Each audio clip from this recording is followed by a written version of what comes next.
Halo teman-teman, pada kesempatan kali ini saya akan membahas salah satu topik yang menarik untuk dibahas, yaitu unsur-unsur budaya yang terdapat pada masyarakat suku Sunda. Oleh karena itu, mohon perhatiannya agar teman-teman bisa mendapatkan keseluruhan insight-nya. Let's go! Oke, kita masuk ke dalam sejarahnya. Sunda berasal dari bahasa Sanskerta. Sun atau Sunsa memiliki arti putih, bersinar, dan juga terang. Sementara itu, dalam bahasa Bali dan Jawa kuno, Sunda berarti suci, tak tercela, murni, ataupun bersih. Suku Sunda berasal dari keturunan Australia yang berada di Taiwan. Kemudian, mereka bermigrasi melalui Kepulauan Filipina sampai tiba di Jawa sekitar 1500 hingga 1000 sebelum Masehi. Oke, kita masuk ke dalam ciri khas masyarakat suku Sunda.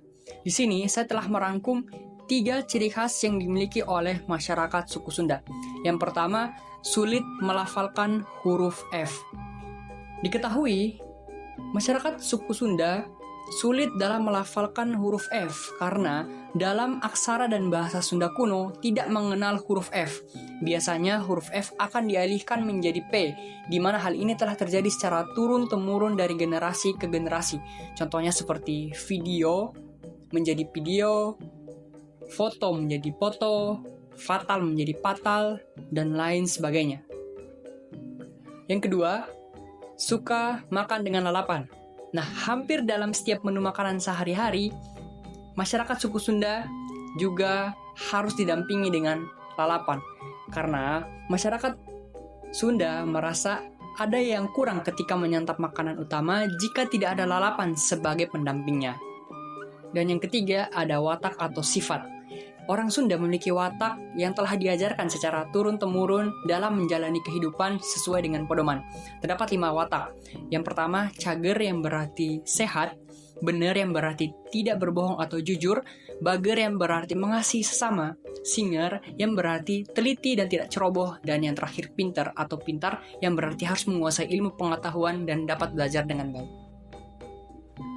Baik, selanjutnya adalah tradisi masyarakat suku Sunda.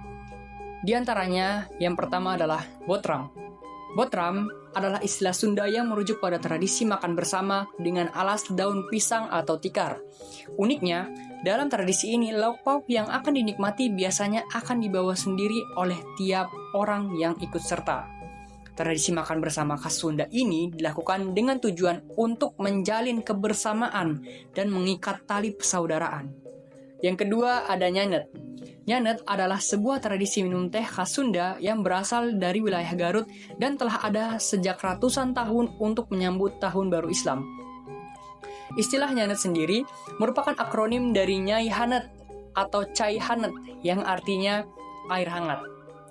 Tradisi ini disebut juga terkait dengan kebiasaan orang Sunda yang lebih suka minum teh daripada minum air putih, serta wilayah Garut yang menjadi penghasil teh yang berkualitas tinggi. Yang ketiga, ada Serentahun. Serentahun adalah sebuah tradisi sebagai bentuk rasa syukur masyarakat Sunda terhadap hasil panen yang telah didapat. Istilah Serentahun ini berasal dari bahasa Sunda, yaitu seren, yang berarti menyerahkan, dan tahun, yang artinya tahun. Dengan kata lain, Serentahun merupakan prosesi serah terima dari panen tahun lalu untuk panen di masa yang akan mendatang. Dan yang keempat, ada Ngadulak. Ngadulak adalah tradisi menabuh beduk yang dilakukan masyarakat Sunda pada bulan Ramadan atau dalam perayaan Hari Besar Islam. Ngadulak menjadi salah satu tradisi yang unik pada bulan Ramadan yang ditunggu-tunggu karena setiap irama yang dimainkan memiliki arti tertentu. Contohnya seperti Dulak Puramas, Dulak Jaman, dan Dulak Fitrah. Oke, bagian selanjutnya adalah pergeseran nilai dan norma dalam masyarakat. Yang pertama, ada pergeseran nilai gotong royong. Nilai gotong royong yang kuat dalam masyarakat Sunda seperti sili asah, sili asuh, dan sili asih kini mulai terkikis oleh gaya hidup individualistis yang dipengaruhi oleh budaya barat. Masyarakat cenderung lebih fokus pada kepentingan pribadi daripada kepentingan bersama. Yang kedua, ada nilai kesopanan. Nilai kesopanan dan tata krama yang dijunjung tinggi dalam budaya Sunda seperti sumah hadikasemah atau yang memiliki arti ramah tamah dan baik terhadap sesama kini mulai mengalami penurunan, terutama di kalangan generasi muda karena disebabkan oleh pengaruh arus modernisasi dan juga individualisme yang kini cukup melekat dengan kuat dalam kehidupan sosial bermasyarakat. Oke, kita masuk pada bab selanjutnya yaitu geografi dan kependudukan. Yang pertama adalah lingkungan. Lingkungan masyarakat Sunda erat kaitannya dengan alam karena sebagian besar mata pencahariannya adalah dengan berladang. Poin kedua yaitu topografi. Tatar Pasundan didominasi oleh pegunungan dan perbukitan, terutama di bagian selatan dan juga tengah. Topografi yang seperti ini memungkinkan para masyarakat Sunda untuk mengembangkan berbagai jenis pertanian, mulai dari padi di dataran rendah hingga perkebunan teh dan juga sayuran di pegunungan. Yang ketiga yaitu sumber daya. Sumber dayanya meliputi hutan dan juga sungai-sungai. Hutan di Tatar Sunda, baik hutan dataran rendah maupun hutan pegunungan, menjadi rumah bagi berbagai jenis pohon, seperti pohon rasamala, pohon pinus, dan berbagai jenis pohon lainnya. Hutan juga menjadi habitat bagi berbagai jenis satwa liar, seperti macan tutul, lutung, dan berbagai jenis burung. Sungai-sungai di Tatar Sunda, seperti Sungai Citarum, menjadi sumber air bagi kehidupan masyarakat dan habitat bagi berbagai jenis ikan dan hewan air lainnya. Yang keempat, ada budidaya. Sejatinya, masyarakat suku Sunda memiliki segudang budidaya yang unik dan efektif. Salah satunya adalah ngasuk pare. Ngasuk pare sendiri adalah kegiatan menanam padi, sayur maupun umbi-umbian yang dilakukan secara berkelompok di lahan kosong atau yang biasa disebut dengan huma. Yang dimana ada sekelompok laki-laki yang bertugas untuk membuat lubang penaruhan bibit dan ada kelompok perempuan yang bertugas untuk menaruh bibit palawija di lubang-lubang tersebut. Jika sudah panen, maka akan menghasilkan berbagai dan juga beragam jenis bahan makanan yang secara tidak langsung mendukung program diversifikasi pangan pada masyarakat lokal. Dan yang kelima, ada kependudukan. Masyarakat Sunda kerap kali melestarikan pengetahuan dari leluhur dengan gaya hidup tradisional yang harmonis dan selaras dengan alam. Rumah-rumah tradisional Sunda juga sebagian besar kerap mengambil bentuk dasar dari struktur atap pelana atau disebut juga dengan atap gaya kampung yang terbuat dari bahan-bahan dedaunan yang menutupi balok, dinding anyaman bambu, kerangka kayu, dan struktur yang dibangun di atas panggung pendek. Variasi atapnya juga dapat berupa atap pelana yang melandai. Atap pelananya dibuat menjorok dan lebih rumit yang dikenal dengan julang ngapak, artinya burung yang mengepakkan sayapnya. Oke, kita masuk pada poin selanjutnya yaitu religi. Mayoritas orang Sunda menganut agama Islam, yakni sebesar 99,84%. Agama Kristen, Protestan, dan Katolik sebesar 0,09%. Agama Sunda Wiwitan sebesar 0,06%, serta agama Hindu dan Buddha sebesar 0,01%. Menurut sejarah, sebelum ajaran Hindu dan Islam masuk pada masyarakat Sunda, mereka sudah memiliki kepercayaan awalnya sendiri, yaitu Sunda Wiwitan atau Jati Sunda. Nah, sistem kepercayaan ini masih dianut hingga sekarang di beberapa daerah Sunda, terutama di daerah Banten. Dan kepercayaan tersebut juga diakui keberadaannya oleh pemerintah Jawa Barat. Oke, selanjutnya kita masuk pada poin berikutnya yaitu kemasyarakatan yang dimulai dengan sistem kekerabatan masyarakat suku Sunda. Sistem kekerabatan dalam suku Sunda bersifat bilateral, yaitu garis dari jalur keturunan ayah dan ibu yang dijalin berdasarkan ajaran agama Islam. Bentuk keluarga dalam suku Sunda yang sering dikenal adalah batih, yaitu tersusun dari suami, istri, dan juga anak-anak. Nah, kemudian suku Sunda juga mengenal adanya nama 7 generasi ke atas dan ke bawah, yaitu sebagai berikut. Yang pertama, susunan sebutan 7 generasi ke atas, yaitu kolot, mbah, buyut, bao, janggawareng, udek-udek, dan gantung siwur.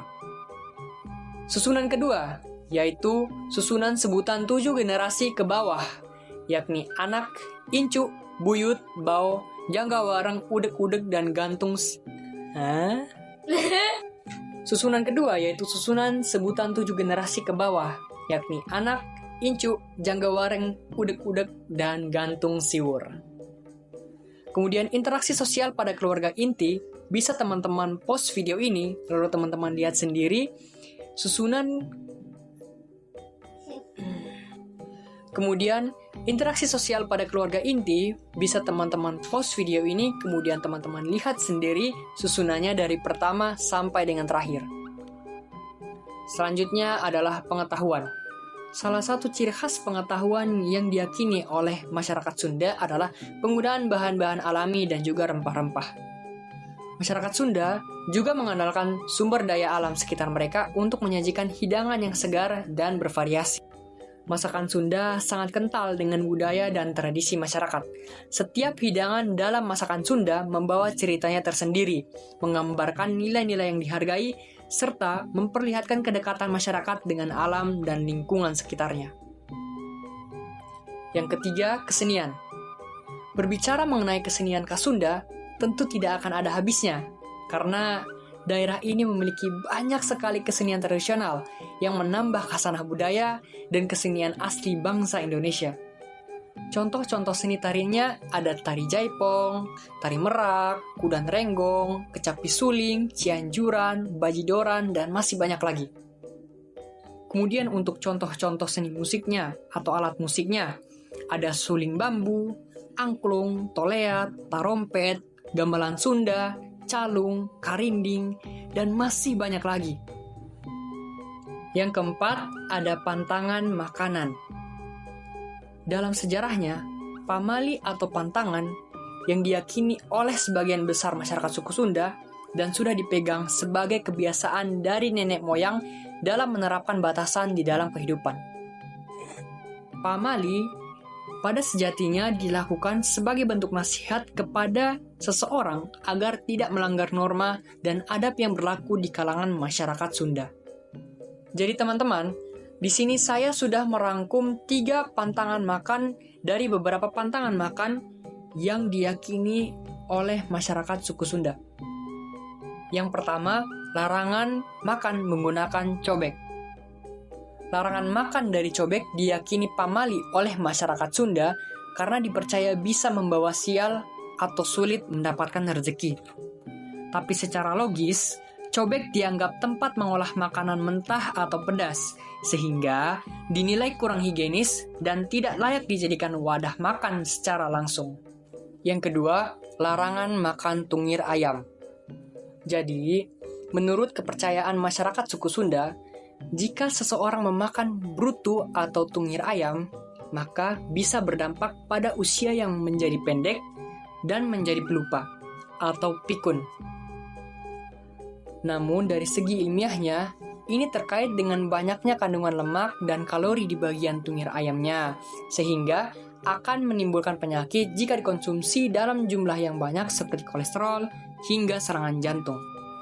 Dan yang terakhir atau yang ketiga adalah larangan memakan pisang di bagian pinggir.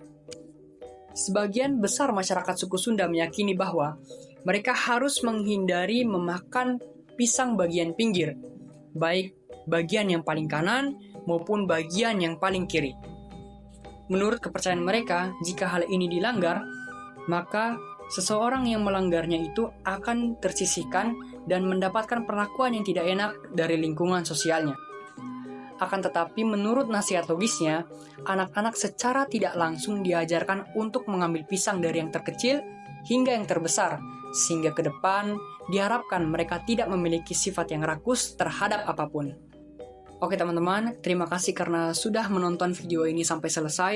Saya harap apa yang disampaikan boleh bermanfaat bagi teman-teman yang menonton. Jika ada kekurangan dan salah kata, mohon dimaafkan. Kekurangan dan salah kata itu penuh datangnya dari saya, karena kesempurnaan hanya milik Yang Maha Esa, Yang Maha Kuasa.